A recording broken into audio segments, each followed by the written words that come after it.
Fala galera, beleza? Valdemar Neto aqui do DevLab e hoje a gente está aqui para falar de cache com Node.js. O conteúdo que eu vou estar falando aqui, ele é parte do meu curso que eu lancei há pouco tempo, eu vou deixar o link aqui embaixo, que é o do desenvolvimento à produção, construindo uma API Node.js com TypeScript. Galera, um curso completo, 9 capítulos, mais de 20 horas de curso, o link está aqui embaixo, totalmente grátis aqui no YouTube. E durante o curso eu deixei alguns desafios para a galera da comunidade fazer. E hoje a gente está falando aqui do desafio de fazer cache de uma parte da aplicação. Mesmo se vocês não viram o curso ainda, esse vídeo vai ser muito útil porque eu vou falar de cache no geral com Node.js. Eu vou usar o curso como exemplo, mas eu vou falar de cache no geral. E também eu queria agradecer muito ao Wesley Silva que fez o pull request para esse desafio do curso, introduzindo cache na API. Então eu vou falar aqui depois um pouco mais disso. Também tem uma palavrinha dele muito massa. Então muito obrigado ao Wesley por ter colaborado com o curso, com o código, fazer o código ficar melhor. Beleza, galera? Então antes da gente começar, garanto que vocês dão like, dão subscribe também no canal, que assim sempre que sair alguma coisa nova, você não tá por dentro do que tá saindo no canal. Beleza? Então vamos lá, vamos começar. Bom, eu queria começar aqui mostrando o pull request, né? Que foi feito pelo Wesley aqui, né? Esse aqui é o Wesley Silva. E ele fez aqui esse pull request implementando cache, né, na nossa camada da aplicação, que é que faz request para uma API externa. Então, um lugar perfeito para a gente botar um cache lá, porque aí não precisa fazer requisição para API externa. Então, tá, o pull request está aqui. Mas o importante aqui a gente falar primeiro é o que é cache, né, galera? A gente fala bastante cache em software, mas o que é cache, né? Cache, basicamente, se a gente for ver a palavra cache em inglês, ela fala em esconder alguma coisa, tipo de coisa, mas não é bem isso, né? Cache a gente usa para salvar um dado, né, e permitir que a gente consiga ler ele mais rapidamente. Em vez de a gente performar uma operação para gerar um dado, para computar um dado, esse dado já vai estar pronto lá. Então isso previne que a gente gaste computação à toa e que a gente tenha requisições que demorem mais tempo. Então, o máximo que a gente puder ter de dado pronto, a gente vai ter. Então, cache é essa estratégia de tu pegar um dado, salvar ele de uma maneira que tu possa acessar ele rapidamente e que ele já esteja completo ali. Então, tem vários tipos de cache que a gente pode fazer. A gente pode fazer um tipo de cache mais no source, onde está vindo o dado mesmo, tipo no banco de dados, ou nesse caso aqui do nosso exemplo, quando tu vai consumir uma API externa, tu fazer cache da resposta lá, então não precisa bater na API de novo, porque às vezes a gente não precisa bater toda hora na API. Nesse caso específico do curso, a gente tem uma API que consome dados externos de meteorologia e os dados da API externa, eles só mudam a cada hora. Então quer dizer que se tu bater uma vez para pegar um dado com determinadas propriedades da requisição, no nosso caso a gente usa uma latitude e uma longitude para pegar a meteorologia de um lugar. Tu pode bater por mais uma hora naquela request que a resposta vai ser a mesma. Então, não precisa bater de novo lá, né? Tu salvar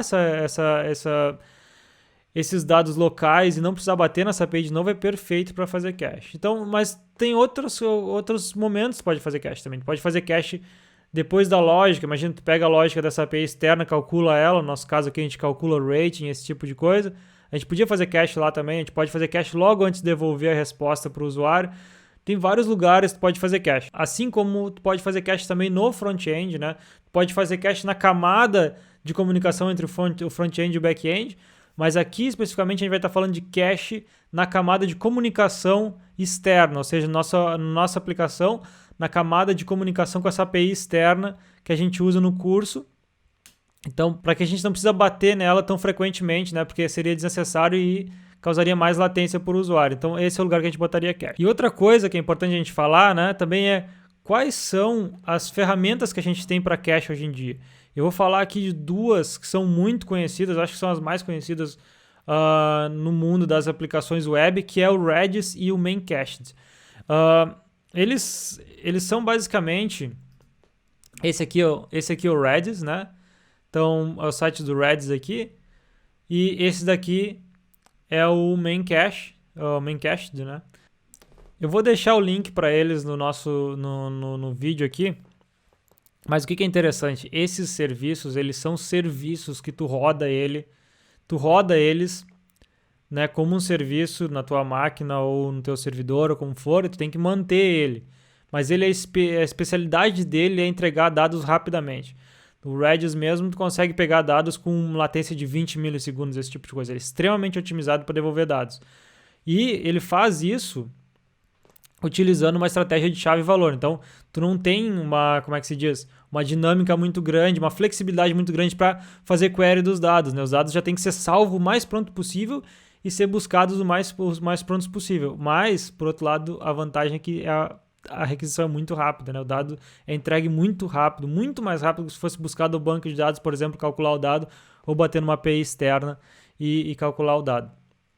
Mas, no caso da nossa API do curso, que é uma API que ela estava em desenvolvimento, né? Imagina que no mundo real, né? Tu está desenvolvendo a tua aplicação, tu não precisa ter um Redis ou um main cache desde o início, né?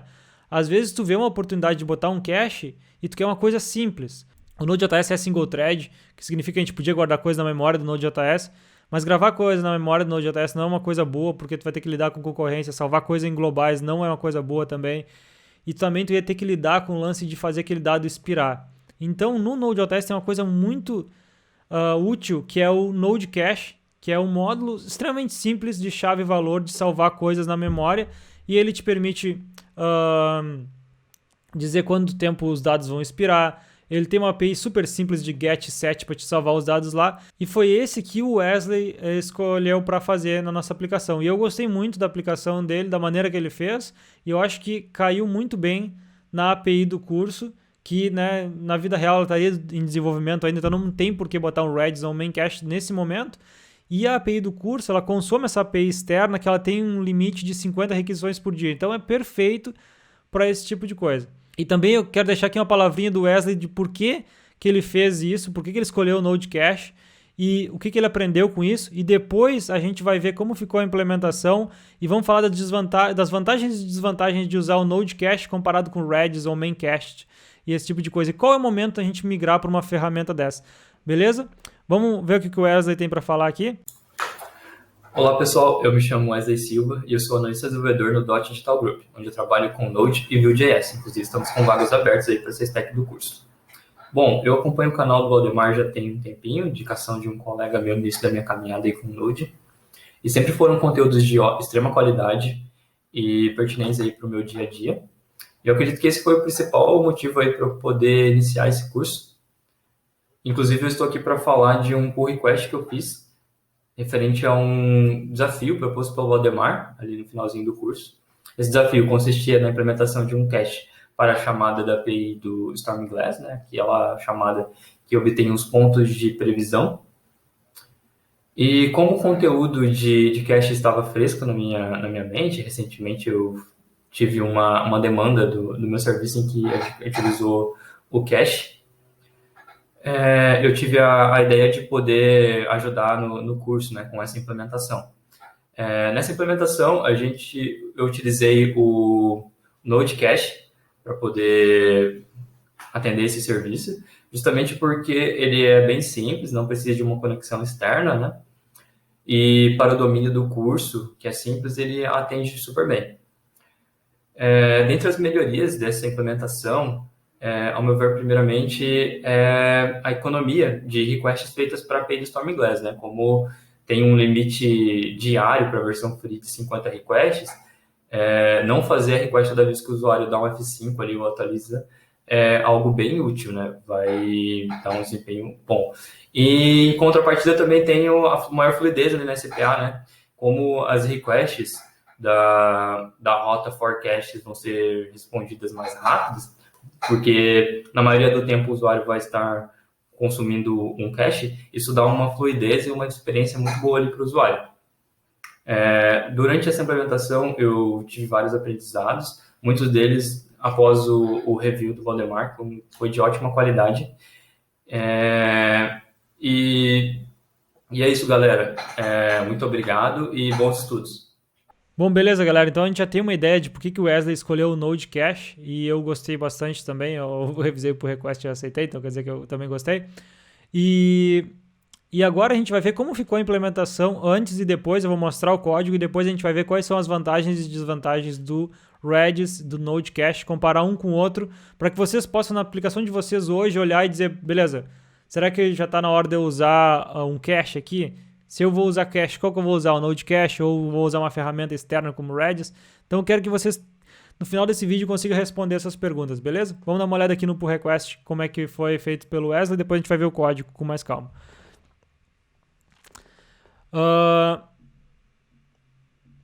A mudança tocou em várias partes do código, né? Eu gostei de várias coisas, por exemplo, ele botou na configuração da aplicação, mesmo vocês não fizeram o curso, né? Esse código todo no GitHub, eu vou deixar o link ali. Mas as coisas importantes aqui é qual? Ele botou na configuração da aplicação, ou seja, por variável de ambiente, tu pode dizer quando o cache vai expirar. Isso é muito legal, porque tu pode ter diferentes variações, sei lá, em produção, eu quero que o cache expire depois de meia hora. Eu quero que em desenvolvimento o cache, sei lá, nunca expire. Então tudo isso eu posso fazer por configuração, isso é muito legal também. Ele deixou aqui um default, ou seja, um valor default que é 1 dia para expirar o cache. Instalou o Node Cache aqui. Só para mostrar, né, o Node Cache. Esse aqui é o Node Cache, o pacote do Node Cache está no GitHub, né? Então é o pacote do GitHub lá, nada demais. Tem 1.200 stars, ou seja, é bem usado. E vamos ver a implementação aqui, como é que ficou. Então, essa aqui que é a parte que interessa. Então, antes a gente tinha esse método aqui chamado FetchPoints, que era um método que ia nessa API externa de meteorologia e buscava os dados para uma latitude e uma longitude. Ou seja, no curso a gente faz uma API de forecast de surf, e eu queria saber, beleza, me dá meteorologia para essa latitude e essa longitude. E aí a gente batia lá, sempre que alguém usava a nossa aplicação, a gente batia lá para pegar a meteorologia. Mas como eu falei, ela atualiza de hora em hora, então a gente não precisava bater lá toda hora. Então aqui o que ele fez foi o quê? Ele vai ver se o dado já está no cache, se já tem dados para aquela latitude e longitude no cache. Se tiver, pega do cache, se não, bate na API externa. Então ele fez aqui, ó, ele introduziu esse Cached Forecast Points, que é um método que é o Get Forecast Points from Cache. E aí ele passa a chave, então ele tem um método só para gerar a chave do cache. E no Node Cache, a chave pode botar qualquer coisa, né? Qualquer string. Eu gostei o que ele usou aqui na nossa API, ele usou latitude e longitude, porque a latitude e a longitude ela é única para cada um dos casos, né? Então, quando vocês tiverem cache, tenta achar uma coisa que é única para aquele caso, para aquela requisição, e usa ela como uma chave. O Redis, Main Cache, todos eles têm uma chave, então a chave é muito importante. Então ele fez isso se os dados não tiverem no cache, né? Ou seja, se não tiver cache para aquela latitude e longitude, ele vai bater na API externa lá, pegar os dados. Depois de pegar os dados, ele vai botar eles no cache. Então a primeira requisição que for, vai pegar lá, vai guardar no cache, e as outras vão usar os dados do cache que estão lá. Que mais aqui? Então aqui está o método que pega o dado do cache de verdade, né? Gostei aqui bastante que ele usou generics do TypeScript, então foi bem legal de revisar esse pull request. Ele botou log para dizer, ó, tá usando o dado do cache, então isso é bom para a gente debugar a aplicação. Aqui ele gera a chave pro cache, então aqui forecast points, latitude e longitude, então a chave é um composto latitude e longitude, como eu falei. E aqui para salvar, ele só chama o cache útil set e aí passa os dados. O que é o cache útil? Então, se vocês olharem aqui nessa parte aqui onde a gente está adicionando cache, ele não está usando o Node Cache diretamente. Isso foi outra coisa que eu gostei bastante, que é o lance de tu poder estender esse código. Imagina que eu posso mudar esse código depois para o Redis, eu posso mudar esse código depois para o Main Cached, e eu ainda vou usar o cache útil. Então, a minha implementação, de verdade, ela não sabe qual é o provedor de cache que eu estou usando. Então, eu posso mudar ele e eu ainda vou estar usando o cache útil. Isso eu gostei bastante, porque dessa maneira tu desencapsula a comunicação com o serviço de cache. Então, aqui se eu for olhar o cache, ele criou um arquivo chamado cache dentro de útil aqui, que é uma classe, né? E essa classe, ela tem o método set e o método get, que por baixo dos panos usa o quê? Usa o Node Cache. Então é isso, ele encapsulou aqui nesse cache útil a comunicação com o serviço de cache. Então imagina que a nossa aplicação cresce muito, agora a gente quer usar o Redis. Em vez de ter que mudar todo lugar que usava o Node Cache, a gente só vai mudar aqui e a interface vai ser a mesma. Talvez alguma coisinha mude, mas provavelmente a interface de comunicação né, cacheUtil.set, cacheUtil.get vai ser a mesma. Isso é muito bom para tu melhorar o código de maneira mais rápida, estender o código de maneira mais rápida. Gostei bastante dessa mudança aqui. Outra coisa aqui, galera, que é muito importante, que a gente conversou sobre isso no pull request, que é o cacheUtil. Ele é uma classe que inicia um novo node cache. Isso aqui serviria para Redis, servir para Memcached, servir para qualquer banco de dados. Se vocês notarem aqui, ele dá um export default new cacheUtil nessa classe. Por que ele está fazendo isso? Ele está fazendo aqui um singleton. Eu já falei sobre o singleton, o design pattern, eu vou deixar o link aqui para o vídeo, mas isso aqui é crucial quando tem coisa que abre conexões. No caso do Node Cache, ele não abre conexões, mas a classe cacheUtil é uma classe que no futuro ela pode ser usada por Redis ou por Memcached, então ela tem que ser um singleton. O que é um singleton? Basicamente é uma classe que vai ser inicializada somente uma vez durante toda a vida da aplicação. Isso garante que tu não inicie mais de uma conexão, por exemplo, com o banco de dados, que tu não inicie mais com uma conexão com o Redis. Então imagina que eu mudo isso aqui para o Redis, e se eu inicio uma classe a cada vez que tem uma requisição, eu posso estourar o número de requisição pro Redis. Então, usar um singleton aqui é perfeito também para isso. Então, revise os códigos de vocês. Se vocês estão inicializando uma classe que conecta com o banco de dados a cada requisição, vocês podem ter problemas de memory leak muito logo. Então, aqui é uma dica de ouro, galera. Sempre usem singleton para esse tipo de coisa. Beleza? Então, eu gostei bastante da implementação do Wesley aqui. Ficou bem feito, ficou bem claro, ficou bem estendível. Então, eu posso estender esse código, eu posso mudar para um Redis Memcached, porque o que eu quiser, ele não vai afetar a implementação. Isso é muito bom, bem desencapsulado.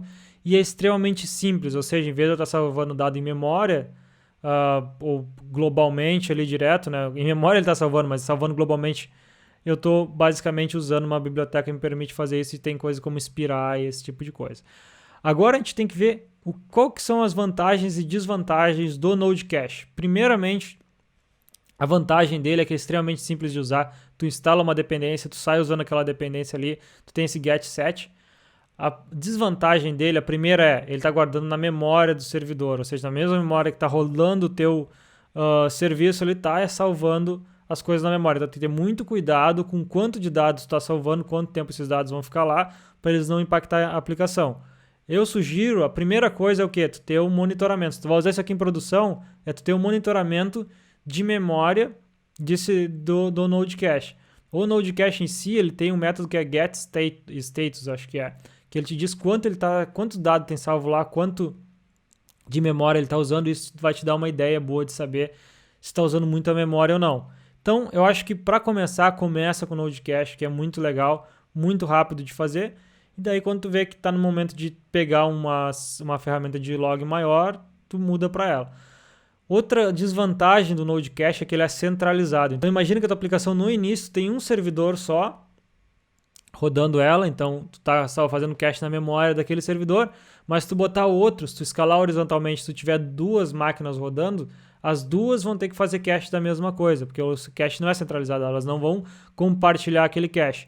Aí é que vem a vantagem de tu usar uma ferramenta como o Redis ou como o Memcached. Eles são um serviço de cache centralizado, ou seja, eles estão rodando como um serviço, e todas as suas aplicações, se tu escala horizontalmente, podem falar com aquele serviço de cache e compartilhar o mesmo cache. Daí começa a ter muito mais vantagem, né, quando começa a escalar. Mas, de novo, é quando realmente começa a escalar. Então, qual que é a coisa? Eu gosto muito da coisa de sair, de evoluir, né? Evoluir a arquitetura, evoluir a aplicação. E é o quê? Começa simples, monitora, vê onde tem que escalar e aí começa a escalar. Às vezes começar com uma coisa como o Redis Memcached do início é um tiro no pé, não precisa disso, né? Então eu aconselho começar com uma coisa simples, ver e depois muda. Outra coisa de tu usar um Redis ou um Memcached é que tu vai ter que manter um serviço externo, um serviço diferente, né? Por mais que eles sejam simples de manter, normalmente tu deixa eles rodando lá em ESAR, tem que monitorar, tem que saber quando tu vai ter que escalar, tu vai ter que saber quando ele está usando de recursos, vai ter que pagar por isso. Então tem que ser muito sucinto na hora de escolher, mas eu particularmente venho usando o Redis há muito tempo, né, nas minhas aplicações em produção. Em desenvolvimento já usei o Node Cache várias vezes, eu acho que é extremamente útil. Mas é isso, galera, essa é a minha opinião. Eu espero que isso ajude vocês nas aplicações de vocês a saber quando usar qual. Obviamente tem bem mais opções que eles, né? Tem como usar também alguns bancos de dados no SQL como cache, né, para coisas ou para guardar dados já normalizados, como por exemplo DynamoDB, esses tipos de banco de dados que são muito bons para isso, tem uma latência extremamente baixa, extremamente escaláveis. Também são outras opções. Então depende muito da aplicação de vocês, beleza? Galera, espero que seja útil esse vídeo para vocês.